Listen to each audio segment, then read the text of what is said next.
두 번째 발등 찍힌 집 찾아가는 길. 이곳은 산골 중에 산골 경북 봉화입니다. 소장님, 집 찾으랬더니 숲속에서 뭐 하셔? 집이 보여야 집을 찾고 사람이 찾는데 아무도 안 보여요. 지금 어디로 가야 될지 몰라서 지금 저 앞에 한 50m 전방에도 아무도 안 계세요. 오늘은 외딴 숲, 제대로 된 숲집 한 채 만나는 건가요? 결국 집은 못 찾고 과수원까지 오셨네. 그래요? 무슨 사람을 찾아야지 집을 찾지요? 여기는 가도 아무도 안 계셔가지고 지금 엄청 사과밭 누가 계시네. 안녕하세요. 예, 안녕하세요, 사장님. 어떻게 저를 또 오늘 오신다고 연락을 미리 받았었습니다. 그러면 저희가 갈 집에 건축주분이세요? 예. 그럼 여기서 지금 뭐 하고 계셨던 거예요? 오늘 과일 열매 섞기 하고 있었습니다. 아니 그럼 농사도 지으시고 네. 집도 그러면 직접 지으신 거예요? 네, 와이프가 설계하고 제가 직용 공사로. 진짜로? 엄청 고생하셨을 것 같은데? 네, 뭐 마음고생 많이 했습니다. 그래요? 네. 그니까요, 집 짓는 일이 쉬운 일이 아니더라고요. 우와. 여보, 여기 계시나 보네? 여보 소장님 안녕하세요. 오셨어. 안녕하세요. 처음 뵙겠습니다. 네. 근데 여기 지금 뭐 별채에서 나오시는 거예요? 아니 저희 창고. 깊은 산골에 딱 어울리는 예쁜 오두막집. 근데 지붕에 저건 태양광 지별판 아닌가요? 보통은 태양광 지별판 올리면 약간 외관을 해치는데 너무 자연스럽게 잘 만들으셨네요. 그거는 저희 둘의 과거를 듣게 되시면 이걸 설명할 수 있을 것 같아요. 진짜? 너무 궁금한데요? 안녕하세요. 예쁘면 용서되는 미래나온 여자 조민경입니다.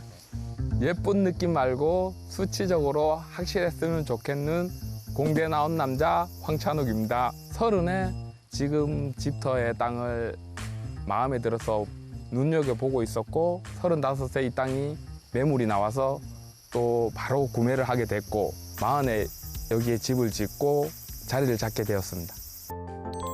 남들 이제 사회에 적응해서 갓 결혼할 나이에 노후에 집 지을 땅을 봤다는 거 아니에요?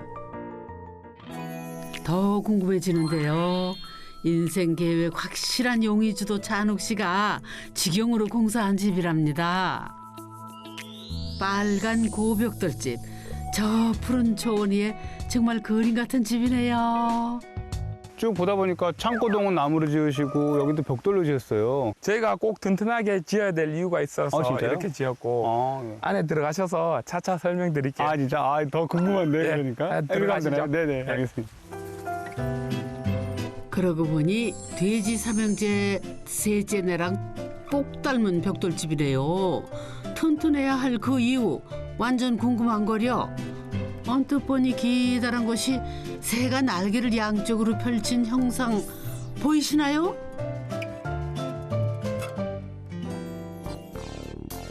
먼저 왼쪽 날개부터 탐구해 봅시다. 여긴 거실이구나. 깔끔하니 숲속 외딴 집이라고 하기에는 너무 세련된 집이네요. 안 그래요, 소장님? 밖에서는 이게 빨간색 벽돌집으로 육중한 느낌이었는데 안에 좀 약간 달라요. 얼핏 봤을 때는 목조주택으로 보이는데 맞나요? 예, 목조예요. 특별히 목조로 하신 이유 있으세요? 예, 저희가 목조로 꼭 해야 되는 이유가 있어서 목조로 했습니다. 진짜요? 네. 여기가 고향이기도 하고 언젠가는 고향으로 돌아와야겠다는 생각을 하고 있었고 그런데 여러 가지 빨리 올 수밖에 없었던 이유들이 하나씩 둘씩 생겨나기 시작했던 것 같아요. 어느 날부터. 용의주도 찬욱 씨 인생 그래프의 집짓기 계획은 60은 되어야 가능한 프로젝트였답니다. 그런데 빨간불이 들어오는 변수가 발생했죠. 포항에 지진이 일어났는데 그때 저희가 24층 꼭대기층에 살고 있었어요, 아파트. 바다 전망의 24층 아파트도 땅을 흔들어대는 지진 앞에서는 무용지물이더랍니다. 땅이 갈라지고 건물이 무너지는 아수라장 너무나 무서웠죠. 집을 문을 여는 순간 일단 수도 물소리부터 들렸어요. 소리 들리고 집에 있는 모든 살림살이가 바닥으로 내려와 있었어요. 초토화되어 있었어요. 그 정도의 강도였어요, 지진은. 어머나 세상에 이게 그날 잔욱 씨네 아파트를 찍어놓은 영상이래요. 깨져서 버린 그릇만 포대로 세 자루. 책 가득한 책장이 벽에서 떨어져 나와 있었다면은 말 다 했죠 뭐.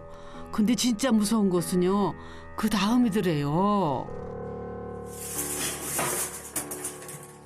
여진이 오면 이제 소리가 먼저 도착을 해요. 흔들림보다.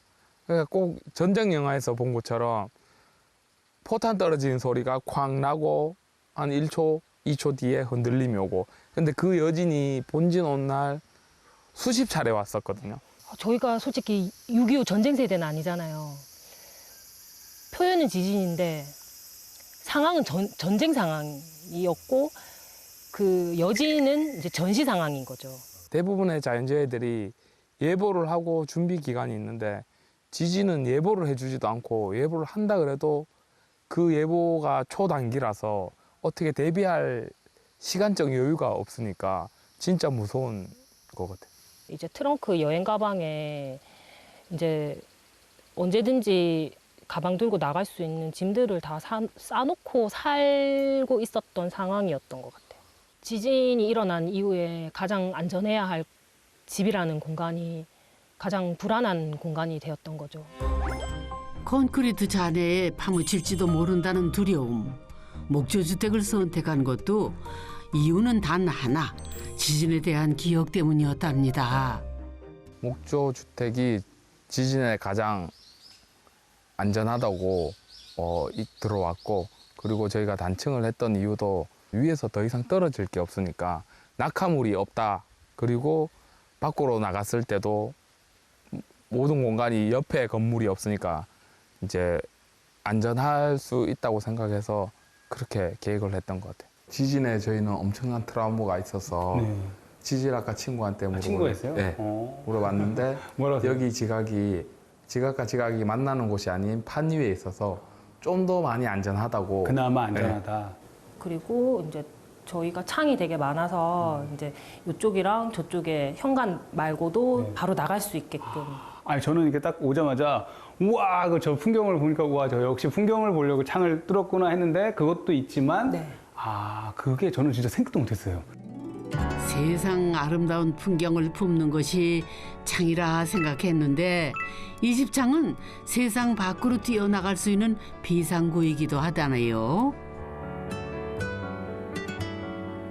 날개를 펼친 것처럼 좌우로 긴 단층집으로 지은 것도 다른 공간을 거치지 않고 바로 창으로 뛰쳐나갈 수 있게 하기 위해서래요. 그 사연을 듣고 나니 이 아름다운 숲속집의 한가로운 한때가 이리 안전해 보일 수가 없습니다. 부부가 바라는 집의 첫째 조건은 뭐니 해도 안전. 그래서 탈출용 창문이 모두 몇 개라고요? 21. 아 21개? 네. 아, 근데 집이 몇 평짜리 집이에요? 지금 이 집이 그래요? 엄청 큰 건데?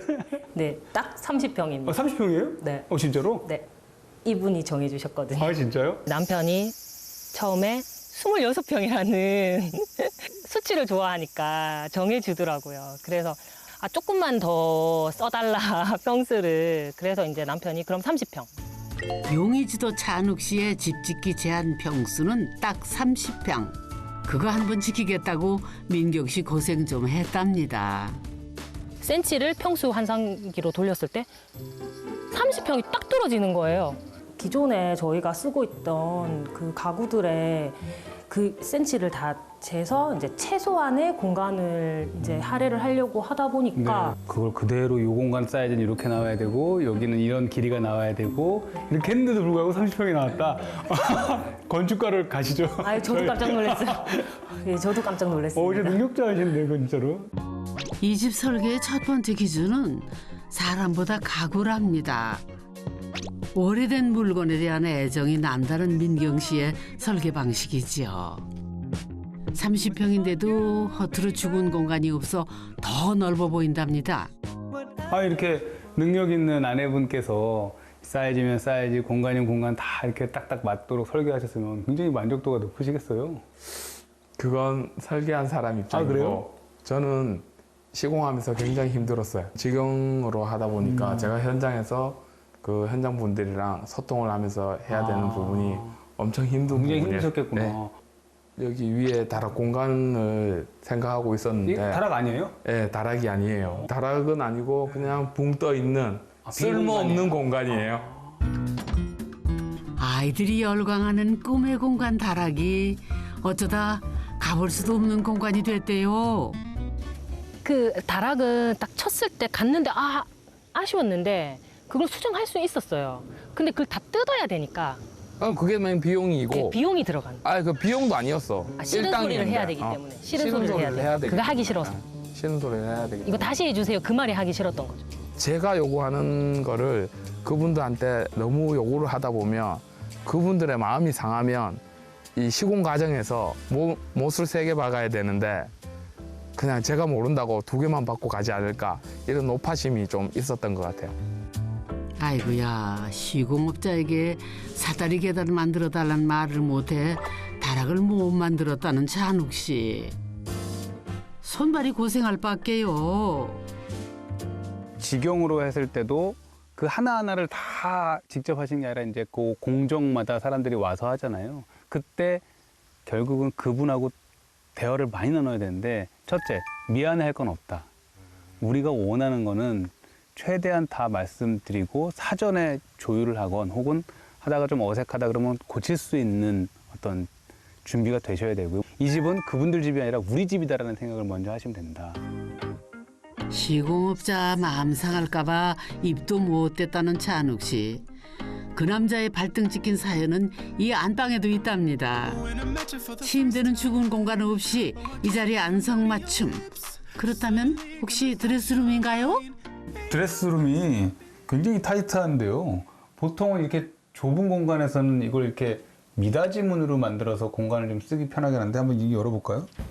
와, 어떻게 이렇게 딱 맞추셨어요? 이거 한 채 오차도 허용하지 않은 설계 30평의 미학이네요. 안 그래도 그거 식용할 때 네네. 그 거절을 많이 당했어요. 이 가구 만드시는 분들한테? 네네네, 못한다고. 그래도 우리 아내분은 이 공사하시는 분한테 절대로 밀리지 않으셨네. 그냥 딱 원하는 말을 그대로 그냥. 아예 네. 말리지 않았습니다. 그러니까. 덕분에 그래서 저는 많이 힘든 일이 있었습니다. 뭐가 또 힘드세요? 화장실.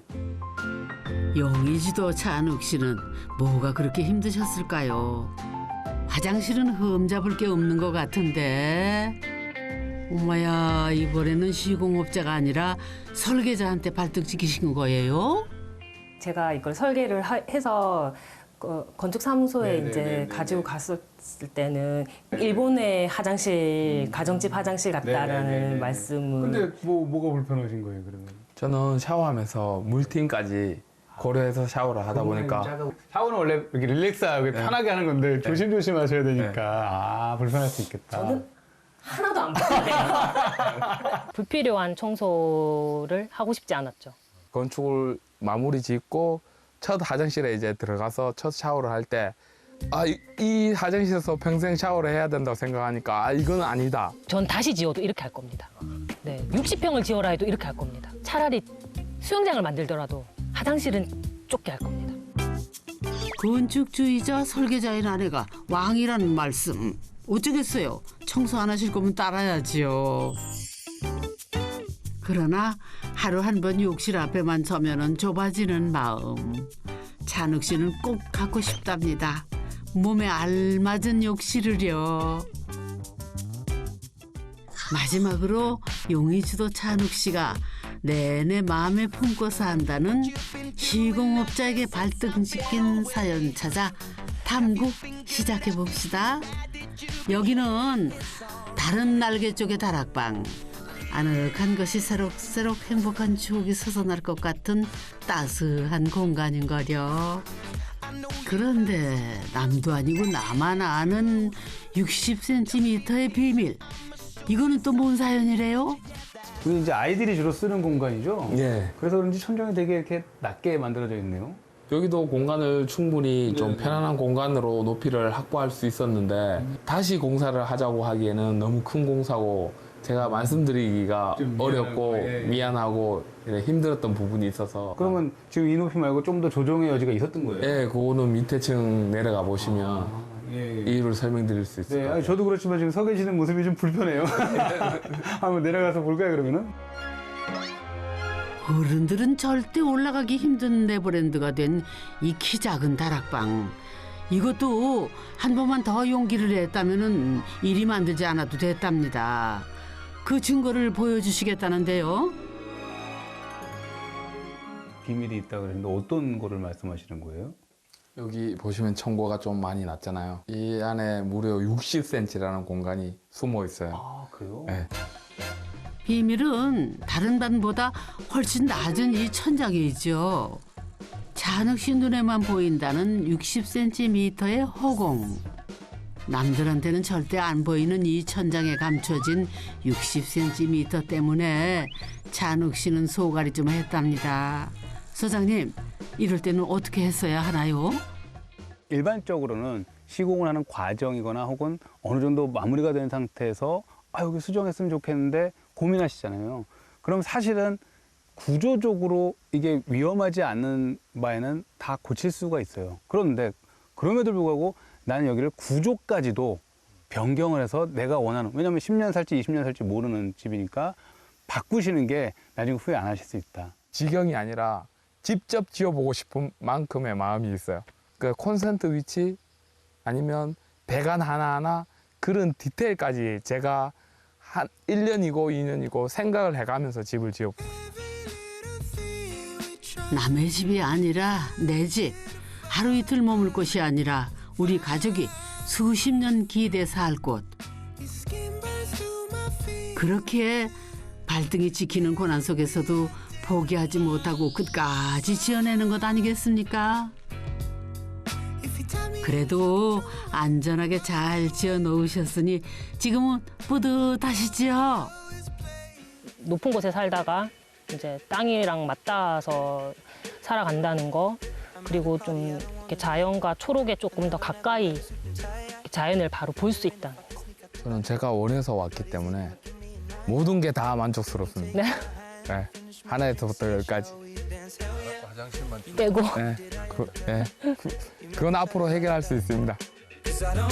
자연의 거대한 힘 앞에 상처는 받았으나 그 자연 속에서 치유받으신 거네요. 찬욱 씨 짓겠다는 그 집 완성되면 불러주세요. 고생을 하고도 다시 짓고 싶은 마음이 뭔지 꼭 다시 확인해보고 싶습니다.